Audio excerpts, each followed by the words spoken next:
I am the host of WW2 Pilots, and if there's one story that fascinates me and, frankly, amazes me, it's the story of the day when the fighter pilots of the Luftwaffe, the elite of Nazi aviation, looked up at the skies of occupied Europe and saw something that defied all their expectations of aerial combat, the Boeing B-17 flying fortress. Think about it.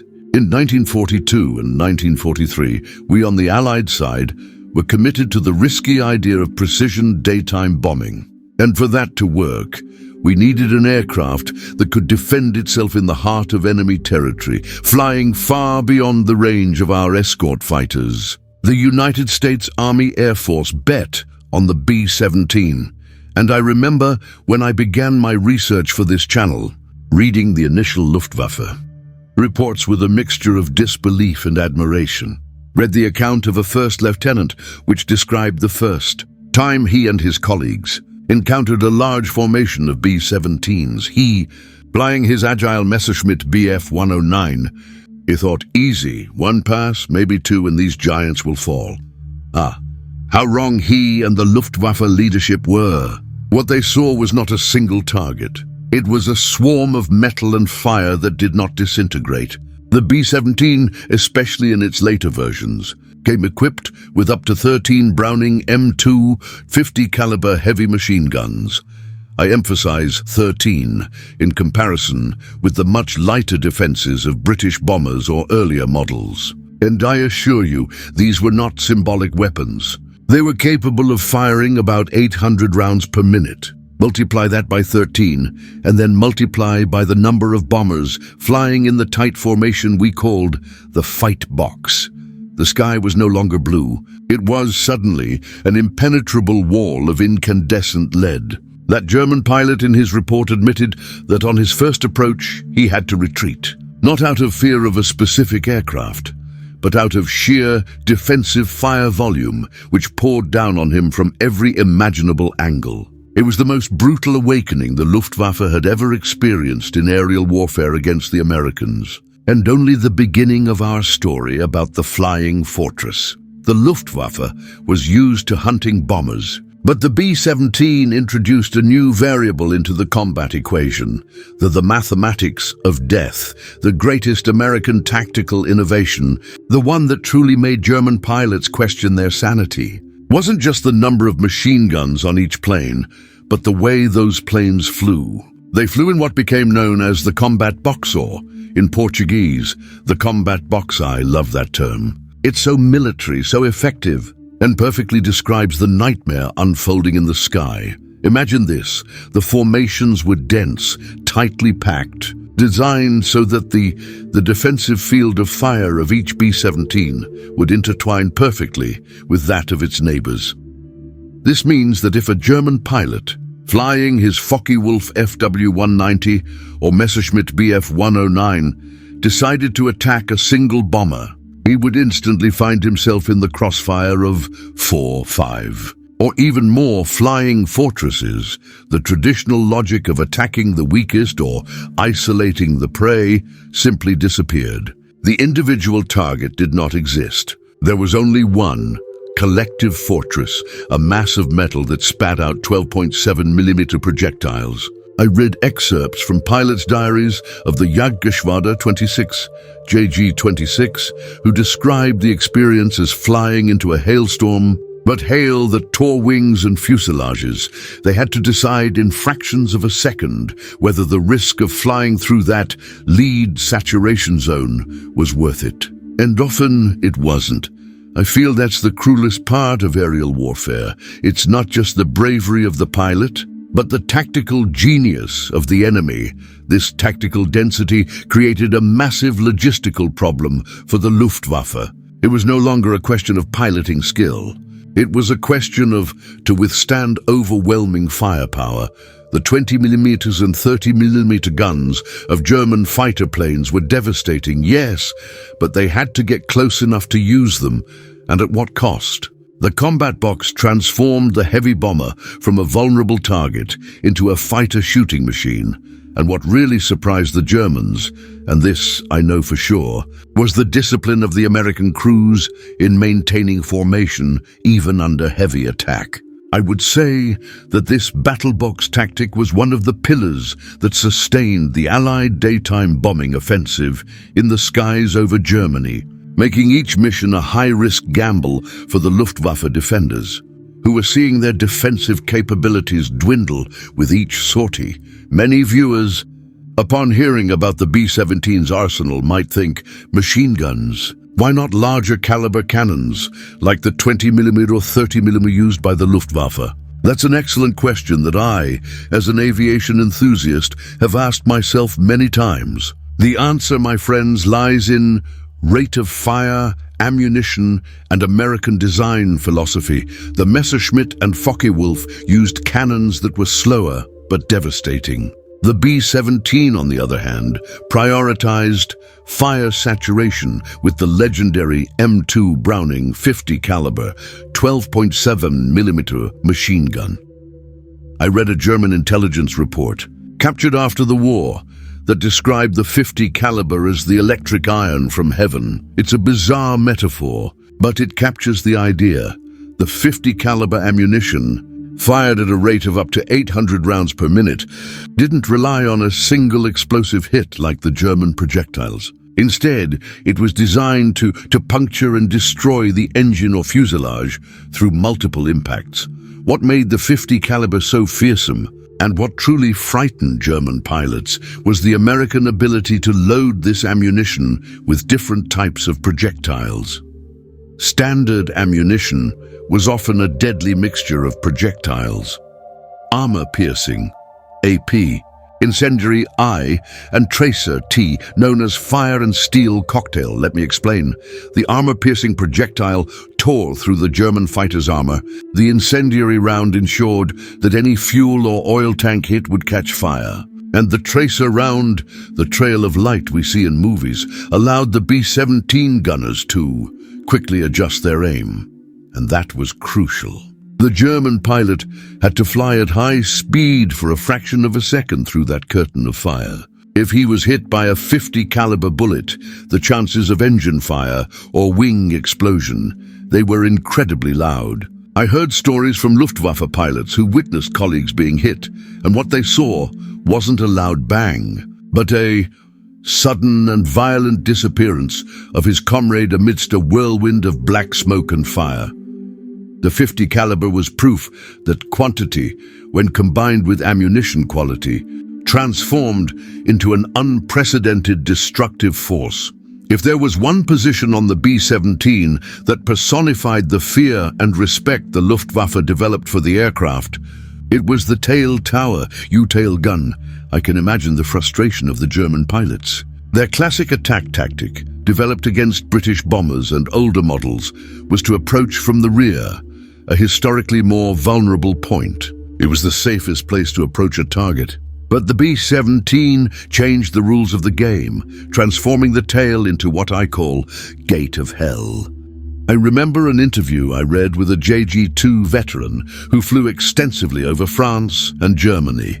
He said, attacking a B-17 from the tail was like trying to storm a medieval castle through the front door. It was the most heavily defended area. The tail gunner had the loneliest and, in many ways, most crucial job. He operated a pair of 50 caliber machine guns that, in formation flight, aimed directly at anything approaching from behind. And his field of vision, while limited to the rear, was lethally clear for a German fighter flying at over 500 km/h. Reaction time was minimal. The B-17's tail gunner, with his concentrated burst of fire, was often responsible for the first casualties, hunting weapon in the approach. I always thought about the irony of that position. The tail gunner was the most isolated, the one with the most terrifying view of approaching enemy fighters. But he was also the guardian of the formation. Their position, often vulnerable to direct hits, forced German pilots to begin their evasive or attack maneuvers much earlier than they would have liked.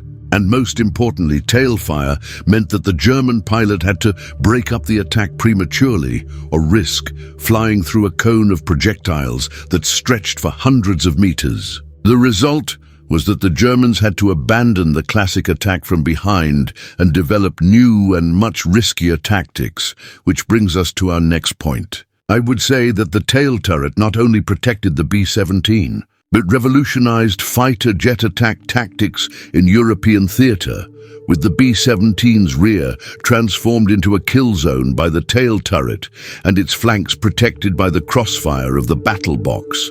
Luftwaffe pilots found themselves in a dilemma: how to shoot down these flying giants without being shot down first. I analyzed the evolution of German fighter tactics, and the change they were forced to make is a direct testament to the B-17's firepower. The desperate and audacious answer was frontal attack.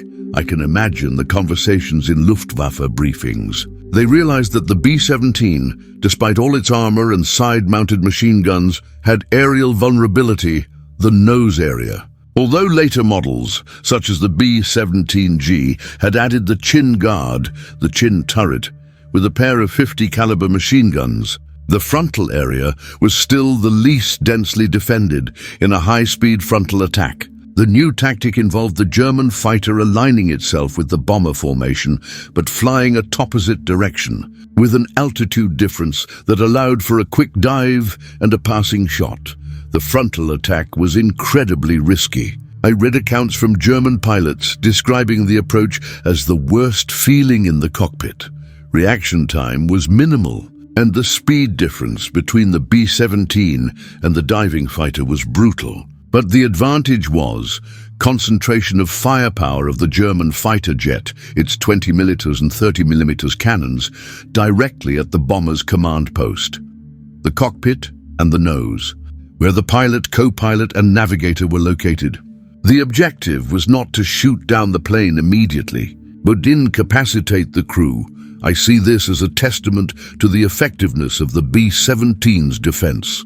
It forced the German defenders to use a high-risk tactic that demanded incredible precision and courage, as it meant flying directly against the fire from the bomber. In the end, this frontal tactic, although dangerous, proved to be the most effective against the flying fortresses. But it only confirmed how well defended the B-17 was in all other directions. Besides the overwhelming firepower, what truly shocked the Luftwaffe pilots was the legendary resistance regarding the B-17. As an aviation enthusiast, I've always been fascinated by this aircraft's ability to return home. Even when it looked like a piece of Swiss cheese, the nickname Flying Fortress wasn't just about its weapons, it was about its tenacity. The B-17 structure was a triumph of Boeing engineering, with an emphasis on robustness and the ability to absorb critical damage and continue flying. I found an account of a major of the Luftwaffe that participated in the Battle of Schweinfurt, which became known as Black Thursday. He described how he and his comrades watched B-17s remain in formation, even with entire sections of the wing missing, engines catching fire, or the fuselage torn apart by 20mm cannons. He admitted that on several occasions, he and other pilots were certain they had landed a fatal blow, only to see the flying fortress stubbornly continue toward its target. He wrote, "We would shoot until we ran out of ammunition. We would see the smoke and the fire, but the witches they called the Americans kept going." It was like fighting a ghost. I attribute this resilience to several design factors. The B-17's fuel tanks were self-obsessed, minimizing fuel loss and the risk of fire after being pierced by smaller caliber bullets. More importantly, the aircraft was designed with structural redundancy, which means that damage to a critical part did not necessarily result in the collapse of the entire structure. The engineers knew they would be affected, and I would say that crew's determination, the ability to keep the aircraft airborne, often for hours after damage, was as impressive as the armor itself. This combination of solid engineering and sheer human grit made the B-17 seem almost immortal for the German fighter planes. This resilience not only saved lives, but also broke the morale of the Luftwaffe. which saw its effort and ammunition being wasted on targets that refused to fall. The Luftwaffe pilots' frustration with the B-17 wasn't just about how difficult they were to shoot down. It extended to the logistical and psychological impact of prolonged combat. I always delve into the indirect consequences of aerial warfare, and here the issue of German ammunition is central. German fighters, such as the Bf-109 and FW-190, had a limited ammunition capacity for their 20mm and 30mm cannons. They were designed for quick and decisive attacks. I read in transcripts of communications from Reich Air Ministry, Reich Ministry of Aviation, that a recurring problem in combat reports was the excessive and ineffective expenditure of ammunition against the B-17 formations. German pilots had to make multiple passes through the battle box, firing longer bursts than ideal, just to try and inflict enough damage to force a bomber down. Think about it. Every time a B-17 absorbed the attack and continued flying, it depleted a critical amount of German ammunition. I recall the outburst of a Luftwaffe ace who, after a particularly difficult mission, lamented, "We flew into an iron wall and came back with empty pockets. They, the Americans, can take more from us than we can give." The need to accomplish assorted multiples or developing fighters armed with even larger caliber cannons, such as 30mm, to ensure destruction in a single hit, overburdened the German supply chain and diverted resources from other areas. Furthermore, the ammunition was heavy. More ammunition meant less fuel or less maneuverability for the fighter. I would argue that the B-17, by demanding so much from its defenders, not only protected itself in the air, but also was strangling the operational capacity of hunting weapon on the ground, making the cost of each B-17 shot down exorbitantly high in terms of resources and time. The impact of the B-17 in the skies was not merely tactical or logistical, it was profoundly psychological. I've always been interested in how aerial warfare affected the morale of combatants, and the fight against the flying fortress is a case study in frustration and despair. At the beginning of the war, German fighter pilots were seen as invincible, heroes who cleared the skies of enemy bombers with ease and bravery. The B-17 and the firepower of its formation began to erode that self-confidence. I found Luftwaffe reports that mentioned the emergence of the so-called flying fortress syndrome. The German pilot took off, knowing that he would encounter a formation that had a statistical probability of tear it to pieces. It was no longer a matter of individual skill. It was a matter of flying towards a barrage of projectiles. When Hauptmann, captain of JG-3, reported that after several missions against American combat boxes, he and his men began to feel a deep combat fatigue and a lack of willingness to close the distance for an effective attack. The B-17's persistence, its refusal to fall, created a sense of futility. I would say that the psychological turning point occurred when the Luftwaffe began to suffer unsustainable losses of their own aces, many of whom were the only ones with the necessary experience to attempt to break through the formations. Each lost ace was a double blow to morale. Not only was the enemy resisting, but Germany's most skilled pilot had also failed to shoot it down. The B-17, with its persistence and relentless defensive fire, transformed the German fighter, which was the Predator, into socket. This forced the hunting weapon diverting men and machines from front eastern defense of the Reich. A decision that I see as one of the most costly strategic mistakes from Germany, largely dictated by the fear of fire from the flying fortresses. Despite all its 360-degree firepower, the B-17 wasn't perfect. I, as a scholar of military history, know that every design has an exploitable flaw. And for the Luftwaffe, the weak point they desperately sought to exploit was in bomber's belly. The lower spherical tower, ball turret. I pored over the German fighter training manuals from 1943, and they clearly showed the new focus, attack from below. Why? The spherical turret, although equipped with twin 50-caliber machine guns, was notoriously uncomfortable, tight, and crucially, difficult to operate. Under all circumstances, the gunner was in a fetal position, hanging outside the plane, and his ability to engage was limited by his vulnerable position and the complexity of the equipment. What really gave hope to the Luftwaffe pilots was the realization that approach speed from below it was difficult to track for the gunner in the spherical turret, and the B-17 side armor was less effective against a vertical attack. I found a fascinating account of a night fighter pilot who, adapting to daytime tactics, developed a method of steep and fast plunge coming from below upwards. He said the attack was almost invisible until it was too late. However, even when hitting the belly, the B-17's robustness was still a problem. The spherical turret, if deactivated, didn't mean the bomber's immediate downing. It only meant it would lose a portion of its defensive capability, which would necessitate a subsequent attack by the Luftwaffe. I see this exploitation of the lower vulnerability not as a triumph, but as further proof that, even to find a small blind spot on the B-17, German fighters had to resort to extreme and risky maneuvers. The B-17's firepower was overwhelming, but it wasn't unlimited. What truly marked the end of the golden age of hunting weapon, the Luftwaffe's fighter force, was introduced with long-range escort. I would say that the point at which German pilots truly despaired was when they realized they would have to face not only the relentless flying fortress, but also the American P-51 Mustang and P-47 Thunderbolt fighters, which could now fly to the heart of Germany.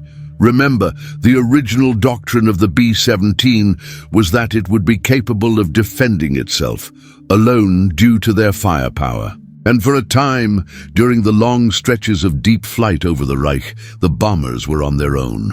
It was there that the Luftwaffe had its greatest successes, such as in the aforementioned Black Thursday, Schweinfurt. But the ingenuity of American engineering solved the problem of the escort fighters' range, mainly with the introduction of disposable fuel tanks and the improvement of the P-51 Mustang. A fighter of exceptional performance, I read the testimony of a lieutenant, a German, who participated in missions in late 1943 and early 1944.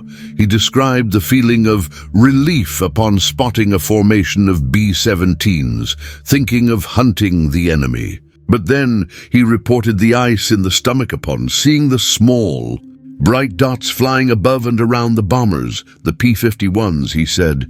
It was like being a wolf waiting for a sheep, and suddenly the shepherd arrived with big, fast guard dogs. The B-17 was the wall of fire, but the Mustang was the guardian that it prevented German fighter jets from even getting close to employ their risky frontal tactics. I see this as a lethal marriage. The B-17's resilience and firepower, combined with the Mustang's speed and range, created an unsustainable scenario for the Luftwaffe, which now had to fight a war on two fronts, against bombers and against air superiority fighters. Here is one of the most ironic and fascinating facts that proves, without a shadow of a doubt, the respect the Luftwaffe had for the engineering of the B-17. The Germans used the flying fortress against its own creators. I always thought the history of the KG-200 Special Operations Unit deserved an entire video, but its relationship with the B-17 is essential to this one. I discovered that throughout the war, the Luftwaffe managed to capture several damaged or forced to land B-17s in occupied territory, repairing them and incorporating them into their fleet. Why would they do that? Simply because German engineers and pilots, upon studying the B-17 closely, recognized its structural and long-range superiority in comparison to German bombers of the time. I read that captured B-17s were frequently used on secret, long-range missions that required great range and endurance, tasks for which the Luftwaffe lacked suitable aircraft. But the part I consider most audacious, and which must have been terrifying for the Allies, was the tactical use of these B-17s. The KG-200 had a tactic known as penetration of formation I. Imagine the scene. A B-17 with American insignia flying inside an Allied battle box, posing as a friendly aircraft. The German aircraft waited for the right moment to open fire on a nearby bomber at point-blank range, or tried to lure escort fighters into ambushes. I see this as the highest recognition of the quality of the design. Not only could they not shoot down the B-17 easily, but when they did manage to capture one, they considered it such a valuable war resource, it was worth the effort to reactivate it and put it on high-risk missions. That's more than respect. It's an admission of the excellence of enemy engineering. I've already detailed the tail and the nose, but the real proof of concept of the flying fortress was in middle of the body. The aircraft was covered by dorsal, top, and ventral belly turrets. For Luftwaffe pilots, these turrets represented the impossibility of a safe vertical attack. A tall dorsal, or top turret, the aircraft, operated by the flight engineer, was equipped with two 50-caliber machine guns and possessed excellent visibility and a firing range that covered the top of the formation and the upper flanks. I imagine the rage of the German pilots who tried to dive or approach from above, thinking that gravity was on their side, only to be met by a concentrated crack which forced them into violent evasive maneuvers. The precision of dorsal fire was crucial to breaking the dive attacks of the German fighters. A torre ventral, or spherical tower, which we discussed in Part 9, complemented this defense. But what is important to note is the mutual coverage that these two positions offered. Where the fire of one ceased, the fire of the other began. I saw a diagram from 1942 illustrating how the fire of just 4 B-17s formed a projectile sphere, which made approaching them almost impossible.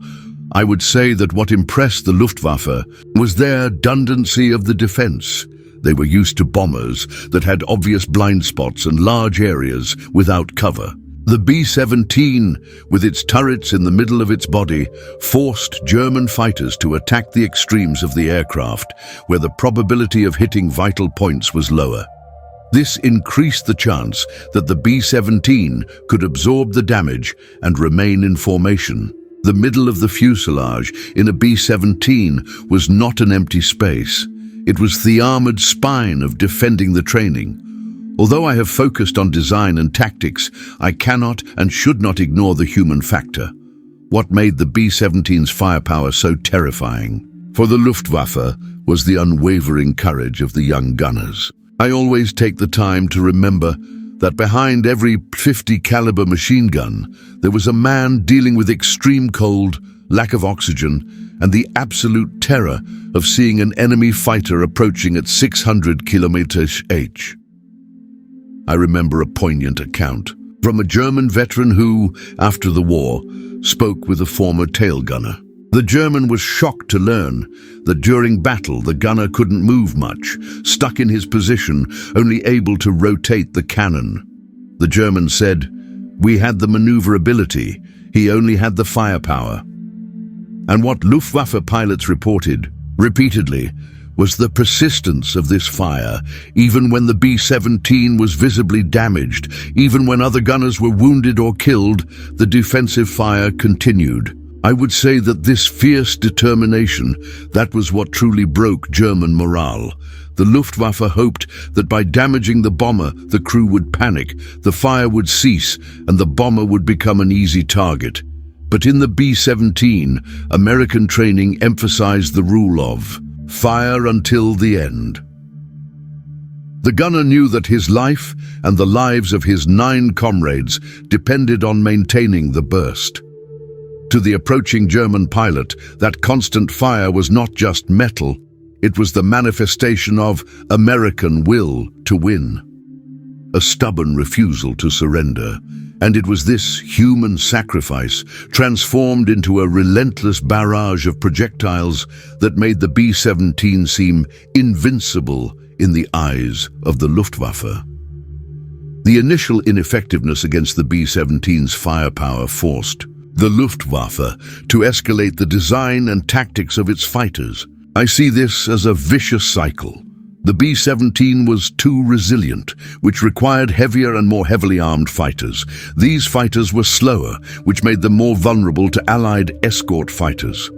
I analyzed German development programs from the middle to the end of the war. The Luftwaffe realized that the machine guns and light cannons of their standard fighters, Bf-109, were not enough. They needed heavy destruction fighters, Zerstörer, or heavy weapons kits, such as Equipment Set 6, which added 30mm Mk108 cannons to the FW-190s.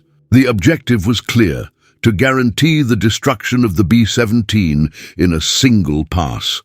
I read the manuals that described the power of the 30mm cannon. Its explosive projectile was capable of rip out an engine or break the wing of a B-17 with 1 or 2 hits. For Luftwaffe pilots, the introduction of these heavy weapons was a tactical relief, but it came at a price. These heavier aircraft were slower and less agile.